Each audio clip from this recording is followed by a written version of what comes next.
Hi, I'm John. This is my show, An American Scheme, where I am proving that Diana Ross is Michael Jackson's actual mother. So this is Michael Jackson's Moonwalker movie. There's a Michael Jackson fan page on YouTube right now called MJ Forever. And so he had just made a video about Moonwalker. And I think he said explaining Moonwalker. And then all he did was okay, now Michael gets into a rabbit suit. Okay, now Michael's on a Harley Davidson. Then he's driving, and then he gets out of the rabbit suit and he starts to play the video Speed Demon. I mean, it's what are you explaining? I just was it's just disgusting. And it's look this is what happens in real life, is that people don't have talent. They don't have any skills. And so in this modern world of which we live in, people understand that you can be a YouTuber. You can have a YouTube page, okay? And then if you become a YouTuber, you get to feel like you're a star. This is part of what's happening with the culture in America, is that, and it's mind control. And they've got the people all hypnotized with the Hollywood magic, the glitz and glamours, and they've got them under their control. It's just really bad. And when I have to explain things, it's it's so much that it would take so much time and effort for me to actually explain things. And even as much as I could explain things, you can never actually explain everything, because there's always other information that you're not aware of. Okay, but in this Michael Jackson community, these people think that they have access to all of Michael Jackson's information. And it's okay, well, you're just telling me information. You're not telling me about Michael Jackson's actual thoughts and his feelings, and you're not expressing the pain and the heartache and the sorrow of what Michael Jackson had to experience as a human being on this planet. Everybody goes through just pain and heartache and sorrow, all this stuff. And then they give just really simplistic explanations to who Michael Jackson was. And it's there's nobody that's that simplistic. And we're talking about Michael Jackson. You're talking about somebody who was a huge star at a very young age, and his life experience is unique. He does have a unique life experience. But it's even... The people you look at, like I said, you look at things on the surface and you say, oh, well, Michael Jackson didn't have a childhood, because he was... always rehearsing with the band, and Joe was mean to him and stuff. It's that's just the stuff on the surface. And it's well, is there others? There's got to be other stuff. There's always other actual explanations for these things. Michael doesn't, it's like I'm saying, I don't have the time to explain everything to you. And Michael, even if Michael was trying to explain it to you, he doesn't have the time and the effort to actually explain to you every interaction he's had, everything that's happened in his life that caused emotions, of what he had to sit back and think about and evaluate, and he had to live with the pains of all of this stuff. Every book that he read, every conversation he had with these people, I mean, just everything. It's every single thing about what an actual life entails that actually makes you the human being of what you are. And if you don't appreciate that that's what life is about, then that's why I say it's you're just dead. You don't have a soul. You don't understand the whole purpose of what it means to be alive and stuff, right? So these Michael Jackson YouTubers, they don't understand anything and appreciate what it means to be alive. So what they want to do is, they've been fooled to think that this is one of the biggest things about how they fooled us, is that they always tell you only got one life. You got to live your life to the fullest, because you've only got one life and it could be over at any time.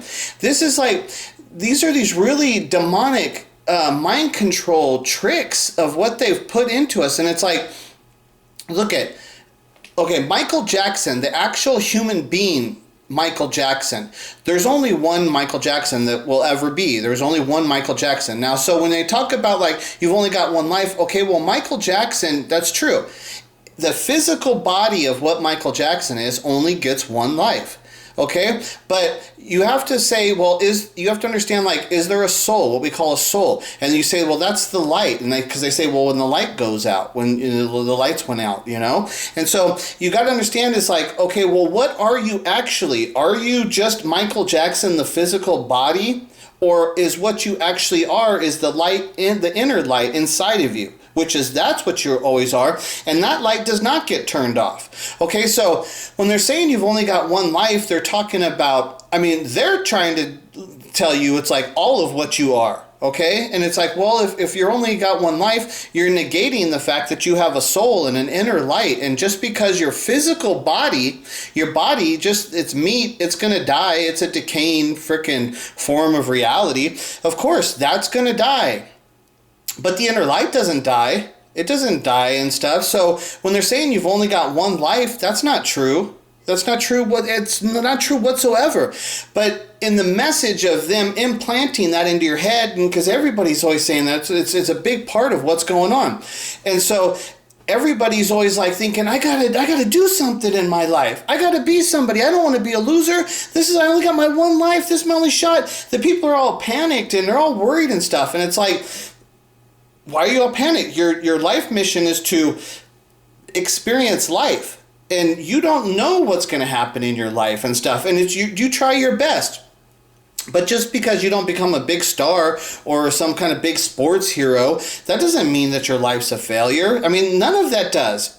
Whatever life you lived, as long as you were actually trying, you were trying to be a good person, you were working hard, you were trying to go through this process of life, and during the whole time you were having emotional experiences, and you would reflect upon your emotional experiences and deep thought and stuff. See, like how, like, when I try and explain things, this is what I'm saying. It's like, look, I haven't even turned this video on yet, right? And this is so, I'm saying, like, the other guy, it's like, it's taken me more than time, like right now, before I even turn the video on trying to explain things, than the MJ Forever did on the whole video of what he said he was gonna, I think he said explaining the Moonwalker video, right? And it's like, he did it in like 7 minutes. It's like, oh, you explained the Moonwalker video in 7 minutes? You explained? What did you explain? He didn't explain anything. He gave narration of the events that occurred in Moonwalker. It didn't do any explaining. There's no explanation done there, right? So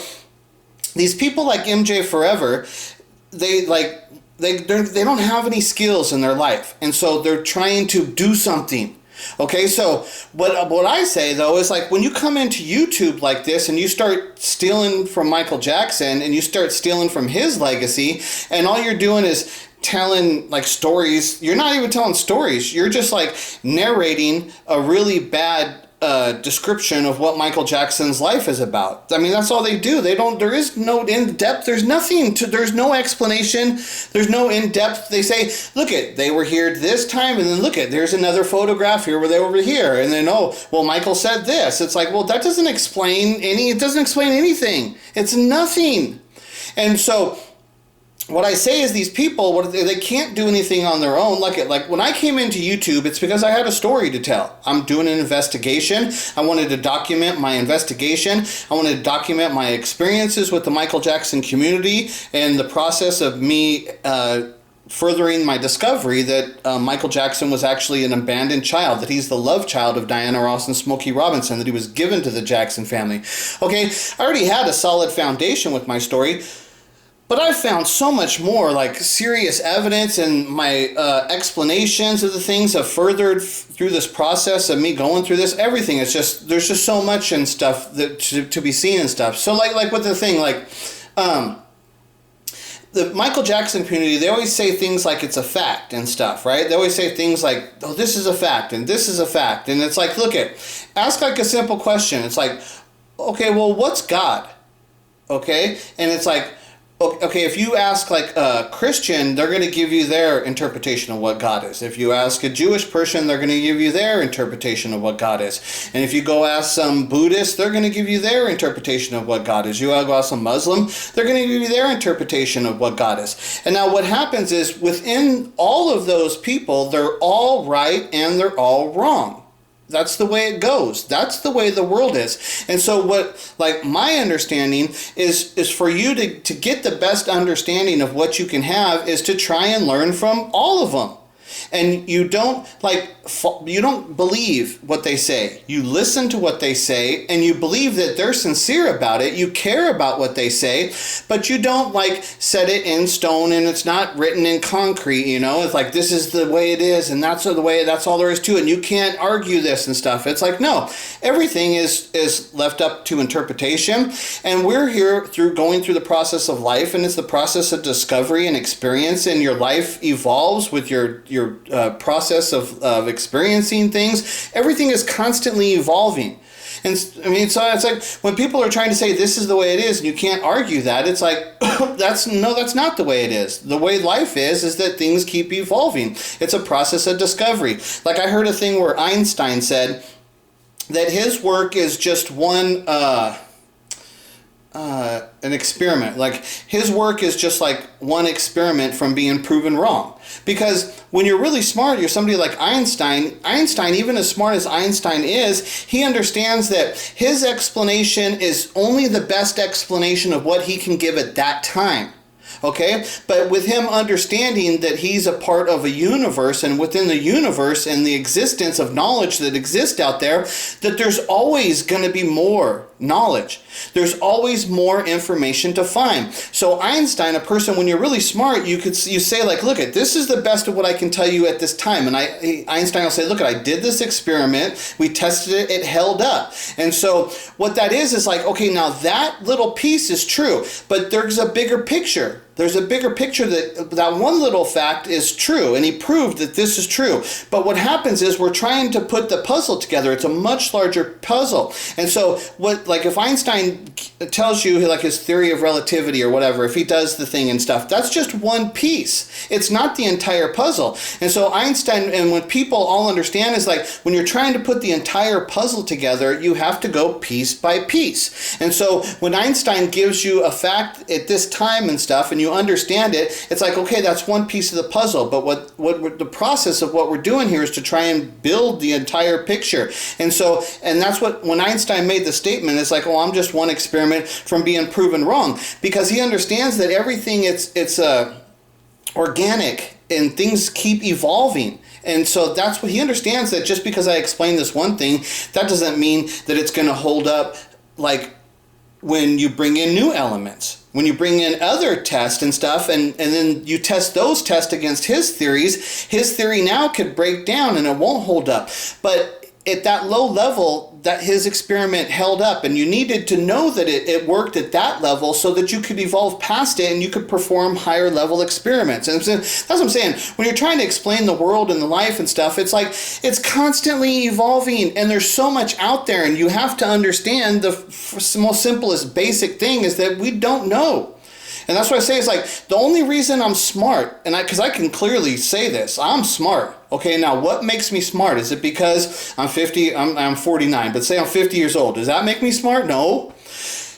Let's say I went to college and I was a doctor and stuff. Does that make me smart? No, that doesn't make me smart. The only thing that actually makes you smart is that I understand how dumb I am. And like, so people that are not smart and stuff, they can't understand that why I would say that. It's like, what do you mean? You're saying that the only reason that you're smart is because you understand how dumb you are. See how it's like contrasting and conflicting? It doesn't seem to make sense and shit. And it's like, no, what I understand is that my present knowledge is only the present knowledge and my experiences of what I have at this time, okay? And when you understand like time is a much more longer process, and then there's so much more elements and things that are existing outside of our world here, there's other things occurring. And without having that other information and having those other knowledge and things to draw from, then you can't form your perfect answer. It can't be solid.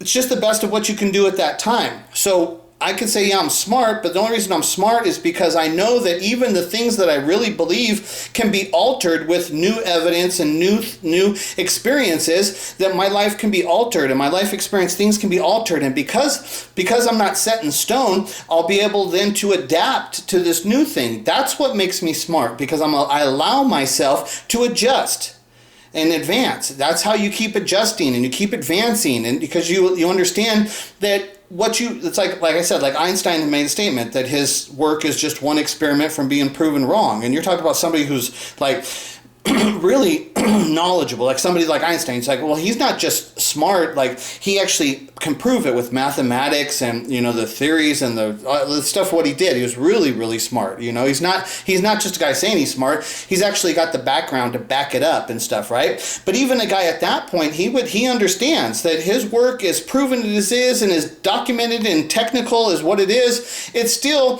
It's only what it is at that time, and it's the best of what he can do at that time, and it's going to advance and change and stuff, right? So the Michael Jackson story, what's happened with the Michael Jackson story, so first let me say too with the MJ Forever and these Michael Jackson YouTubers, so they, in their life, they haven't achieved everything, and so they're trying to be something, and then so what they do is they come in and do this Michael Jackson stuff, but they can't even understand that what it is they're doing is they're stealing from Michael Jackson. They're not adding anything to the story. They don't do anything. Like there's the page out there, the detail. The detail tells stories so that he can build a fan base, and then once he makes a fan base, he makes Michael Jackson's shirts and sells those, and now he's officially a YouTuber. He's selling merchandise. He's got a business and stuff, right? And so that's why he won't have a conversation with me, because he was fake from the beginning. And if he was real, he would have investigated my story and understand that what we're here doing is trying to tell Michael Jackson's story the best of what we can. But he couldn't investigate my story because he was fake from the beginning. His whole purpose for being here was to steal from Michael Jackson and to steal from his image and sell stuff to Michael Jackson's stupid fans who don't know any better. His whole purpose here is to steal. So there's a new one in here right now called MJ Forever, who's following in the same patterns of like the detail. And it's like, well, all you're here doing is stealing from Michael Jackson. That's your whole purpose for being here, is because you don't have any talent and you decided to go steal from Michael Jackson. You're not a fan, because I've had my encounters with them. If you were a real fan, you would have come over and investigated into my work, and then you would have asked me a question. But no, he's never posted any comments on my page. I went over and told him that, hey, this is my basic theory. You know, obviously I always invite him over, and when I do give information, I give detailed information with facts to show that I'm knowledgeable about Michael Jackson's story. But these people, they don't want that. That's not what they're interested in. They're only interested in stealing from the stupid surface level story of Michael Jackson, and they don't want anything to change because they know that if nothing changes, that they can keep selling that stuff to Michael Jackson's stupid fans who don't know any better and stuff, who think that they've only got one life. Oh, we got to live it to the best. Oh, in this life you could be a king of pop like Michael. He had a great life. That's a body. Michael Jackson died. You're a decaying organism. That's just a piece of meat. It's going to die. That's not what's important. What's important is the soul, the inner light that lives forever. That's what's important. But you guys don't see that. You see the stupid freaking king of pop. And you think that, oh, he's the greatest human. No, there's no such thing as a great human. Every human being dies. And Michael Jackson died as a fucking junkie. So get rid of your fucking great human, angel, fucking humanitarian fucking shit. The reality is Michael Jackson died as a fucking junkie with his kids in the fucking house. So fuck all that stupid, Michael's so great, Michael's all that. That's just flat out fucking bullshit. That's ridiculous. So now when we go and actually look into like seeing, well, who is Michael Jackson? Who is he really? Who is the real person of what he was and stuff? Was there a message that he was trying to leave behind so people could like further advance themselves in human society so they can make advancements and have better understandings of the connections to their soul and their spirit? And it's like, yeah, actually he was leaving shit like that behind, but nobody understands it and stuff. And so you have the conflict where Michael was putting messages out there trying to make advancements to the spirit, but the only thing that the people ever saw was the human side, and which Michael knew he was a junkie in the reality of who he was, and it was all lies and shit, right? It was all lies. So Michael having to deal with the fans and having to deal with the reality of being a human being, but everybody sees the fake stuff, and so he's got to balance it, you know, and that's what happened and stuff, right? So let me just play this one little piece really quick here for you. What Michael Jackson has achieved is a tribute to 20 years of hard work, energy, tireless dedication. Your success is an American dream come true. Your success, and that's Ronald Reagan speaking, who was the president at the time, just if you don't know that voice. So, your success is an American dream come true. And then this is the picture that Michael shows. After those words are spoken, this is the picture that Michael Jackson. Now, Michael Jackson, I'm sure he's not the actual director and he's not the actual editor, but he's involved in that stuff. And so there's the things where Michael would say, no, I want this photo and shit. I want this photo played at this exact time and stuff. I mean, you know he had something to do with that because Michael Jackson is involved with the work of what he's doing. So, your success is an American dream come true. And what I say is that it's not an American dream, it's an American scheme. That's the name of my page, An American Scheme. And why is it an American scheme? Because it's all a lie. If Michael Jackson's success is an American dream come true, then that's the story of Michael being raised in the Gary, Indiana house and being a Jackson and stuff, right? So that's the true story. I mean, that's the story that he did live in that house, and the Jacksons became stars and stuff. But then there's this whole other story, an American scheme, and like how he's having it say right there, your story is an American dream come true. But in the reality, it was always an American scheme because Diana Ross so the true story. Okay, so that's what they say, and that's the message they put out. But when he puts that picture there with him and Diana Ross, what he's alluding to is that, no, the American dream come true was always a lie, because what the true American dream is that there's Diana Ross, who got pregnant at 14 years old by an 18-year-old Smokey Robinson, just at the time of which Smokey Robinson was building Motown Records with Berry Gordy. And now Berry Gordy is friends with Joe Jackson. That's the connection. And Berry Gordy could not allow the main artist, the primary artist of which he was going to build Motown Records around, Smokey Robinson, he couldn't allow the chance and the scandal to break out that his number one artist, the first guy that he built the group with, had a kid from a 14-year-old girl in the neighborhood. Berry Gordy was not willing to risk that. But Berry Gordy was determined to build Motown and build a record company, and he had Smokey, he had the guy, he had his vision, he was ready to roll. And look at what they did. You can see that the vision of what he knew he was capable of doing, it flourished, and just a couple years after that it started booming. Like right after Michael's born and they give him away, then that's when you take it like from that time, you see that that's exactly when they're developing it's actually Tamla, but which goes into Motown, but that's what they're doing. They're developing the record company, and with a couple of years, they're making it. So the motive, it's all there. The motive for them to get rid of the kid, it's called motive and opportunity. That's what you've got to have in a serious court case when you're trying to prove things and stuff. It's like, well, you got to have motive. It's like, well, what's the motive? I just explained it to you. Berry Gordy was not going to risk building his company around his number one artist who had a child from a 14-year-old, who's a 14-year-old who's got a child, in the neighborhood, 14-year-old girl who's got a child of Smokey's, and they weren't going to get married, and they're not going to get married. Because that'd be scandal too. Okay, if Smokey marries her, and it's like, okay, so your artist just married a 14-year-old girl, and then you find out, oh, she's got a kid. It's like, oh, well, you married her because you got her pregnant. That shit would come out. They couldn't hide that. So Gary, Indiana is only about 2 hours, or it's 200 miles. It's about 200 miles away from Detroit, Michigan. Okay, 200 miles that's not very far at all.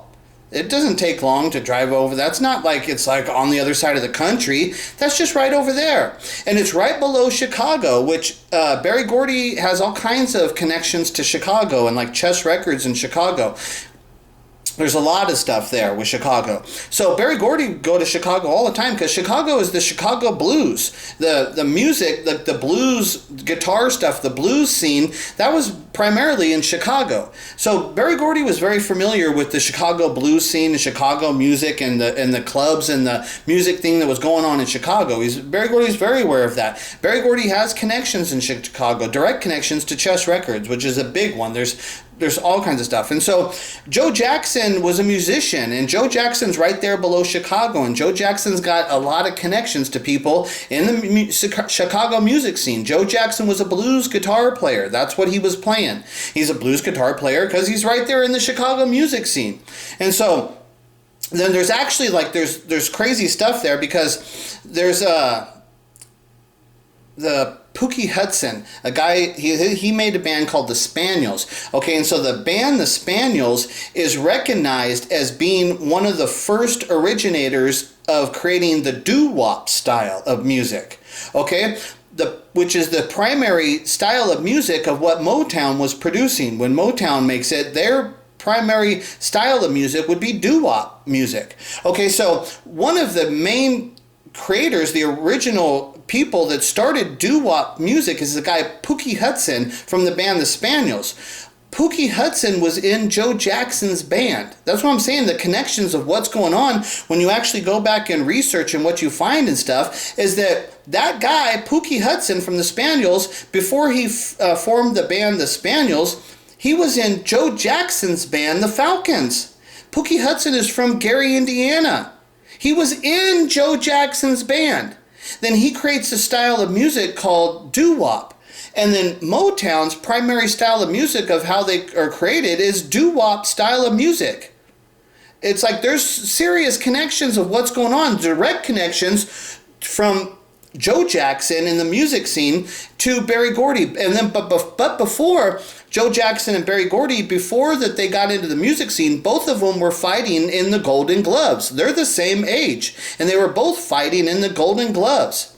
Now, I haven't been able to prove that they came across each other's paths in the Golden Gloves, but I'm sure there's evidence out there and stuff. It's just one of those things that I personally was not able to find the direct connection. But except the fact that they're both the same age and they're both fighting in the Golden Gloves at the same time. And then they both get into the music business, and then you find that through the music business there's real connections. You find that there's people that they know that they would be knowing each other. And it's crazy, like I said, when you get into the Chess Records thing, there's a lot more stuff going on with the Chess Records, because Joe Jackson was a much more of a well-known guitar player than what is actually explained. They talk about him and stuff, but when you actually get into the people that he was hanging around and stuff, and because he was in that environment right below Chicago and he was playing blues guitar, he actually knew a lot of people. Joe Jackson was a known person to the point where the guy in his band became Pookie Hudson of the Spaniels, one of the originators of the doo-wop style of music. So that's how Michael is given to the Joe Jackson. Now, the people say, the Jacksons, why would they take him in? Well, it's like, okay, well, let's look at that story. Right before Michael was born, the Jacksons are going to have twins, the Marlon and the Brandon. Okay, so the Brandon dies shortly after the birth. So the Jacksons, without like having Michael given to them, like without having that connection, right? They already would have had, on their own, they would have had another boy in the house that they would have had to feed, they would have had to take care of. That was already going to happen.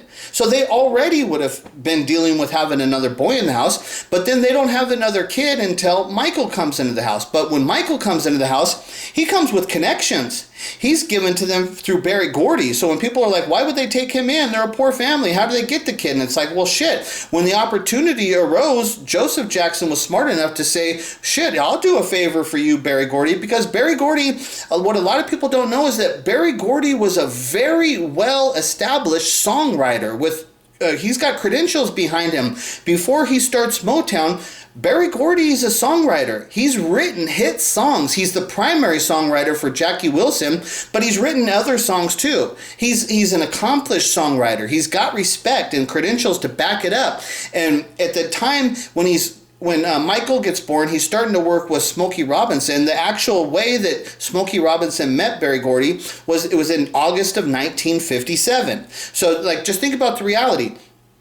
August 1957, Smokey Robinson meets Berry Gordy. 1 year after that, Michael Jackson's born. So that means a few months after that event happened, Michael Jackson was conceived, which it was the reality of what you, then because I've done the research, what you find out is that Diana Ross, she doesn't just live down the street from Smokey Robinson. Diana Ross is best friends with Smokey Robinson's niece named Sharon Burston, that they're the same age. And Diana Ross, because she's friends with Smokey Robinson's niece, Sharon, who lives in Smokey Robinson's house, Diana Ross is able then to sleep over in that house. She would stay over the night in that house. And Diana Ross on the Arsenio Hall show, she proclaimed her first love to be Smokey Robinson, and that she was really in love with him. And she would sleep over the house, and she would listen to the Miracles playing down in the basement. Now, like, technically, it's actually the Matadors there. The Matadors star. So there's like little technicality things there and stuff, right? But the Miracles is the known, and that's what we talk about. And so, but she's not just sleeping over in that house. She was in love with him. And then she says, that was the time when I heard his song on the radio, and I realized that you could actually make a record and it'd be on the radio. Okay, well, that's what happened. Smokey, he's working with Berry Gordy. Diana Ross sees that Smokey's actually like working, and he's going to make a record and stuff, right? And then so when the record comes out, that's around the time that Diana Ross would be showing that she's pregnant. And then so she's trying to make decisions on what she's trying to figure out what she's going to do. But then Smokey's record comes on the radio. And then so when she tells Smokey, hey, I'm pregnant, well, Smokey's record's coming on the radio at that time. And then so then they had to tell Berry Gordy they're trying to figure it out. And what they figured out was, hey, look we're trying to build a record company. Diana has aspirations of being a singing star. And so, like I said, this is motive and opportunity of what occurred at that time. And see how long it takes me to explain things like this? The other guy explained the whole Moonwalker movie in 7 minutes because he did no explanation, the MJ Forever. They don't explain anything. They don't talk about what actually happened in Michael Jackson's life, what developed to get to the point of where Michael Jackson is making this Moonwalker movie, and at this point in there, it's talking about your life as a true American dream, and he shows this photo, and it's like, it's not. It's not a true, it's actually an American dream, but the American dream is actually much more of an American scheme, and it's about lying to the public, and it's about people in unfortunate circumstances overcoming those circumstances and doing things. But if you gotta lie to the public, you lie to the public, and that's the true American dream. That's how things actually are. It's much more of an American scheme is what is involved behind. It's what's taking place behind this, behind the curtain and stuff. The stuff that you don't see what's going on. All the other stuff. That's what's actually going on, and it's an American scheme. It's never really an American dream. It's always really an American scheme. And so when Michael's showing this photo, about when he's showing the photo right there, when he's got Ronald Reagan saying your life is a true American dream, and as Michael shows this photo to relate to you, now there's a whole bunch more stuff here going on with the Diana that you people don't really know about. And that's what actually takes place in America. And this is the understanding of how things actually work. And if you're not strong enough, or you don't care enough about things, then you'll never see the truth. You'll never have a good understanding of things because you're not strong enough to deal with the reality of what life is actually about.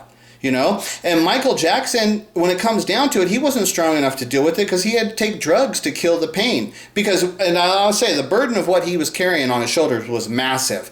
He was carrying a massive burden.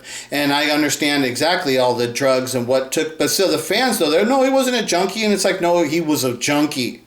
Okay? But people think that just because you're a junkie, that means you're a loser and stuff. It doesn't mean you're a loser. It means that you're actually living life. You feel pain. You're carrying a large burden upon your shoulders. And why do people take drugs? Because they work. It's as simple as that. Why do people take drugs? Because they work. Drugs work. They numb it out. They let you, they slow your mind down. They put you in a more calming place. They allow you to deal with experiences, and it's a more joyful experience. But what happens is, because you're having to use those drugs, it's a catch-22. Yeah, it's going to make you feel good today, but you're going to want to, tomorrow the pain's still going to be there, so you're going to want to kill the pain. So you're going to do more drugs. And when you keep doing the drugs over a couple of years, now you've built up an addiction. Now the drugs that was killing the pain, now they start causing pain. That's the way the world works. And then you're trying to kill that pain, you go to another drug, but now it's a catch-22. You're in this never-ending cycle that ends up with you being a dead junkie. That's what happens in life. That's real life. That's how the world is. And if you're not aware of this stuff, then you're going to be susceptible to the problems that are going to occur. You're going to be more susceptible. You're going to be more likely to become a junkie and stuff because you're not aware of what's going on. And Michael Jackson, the actual person of who he was, he wouldn't have become a junkie. He would have cleaned up. He would not have allowed himself to be that kind of junkie, but the problem was he could never get rid of the pain. The pain of understanding he was an abandoned child, the pain of understanding that his fans, all the fans and stuff, that none of them actually understood his work. He was producing the work because he was an artist, so he was appreciative of the work he was doing, but he didn't appreciate the fans because the fans didn't appreciate the work of what he was doing. But he understood it was like a means to an end, that it was because the fans did appreciate whatever it was from him that they appreciated. He understood that that's what allowed him to keep doing what he wanted to do. So he would say, well, I appreciate the fans for that because, yeah, they are the ones giving me all the money. They're the ones that let me do what I want to do. But what he was actually doing was, behind the scenes, he was telling about the true heartache of his true life and his real experience. And like this picture perfectly illustrates it, as he's saying the words, "You're a true American dream." This picture perfectly illustrates this. Like, no, it was never an American dream. It was always an American scheme.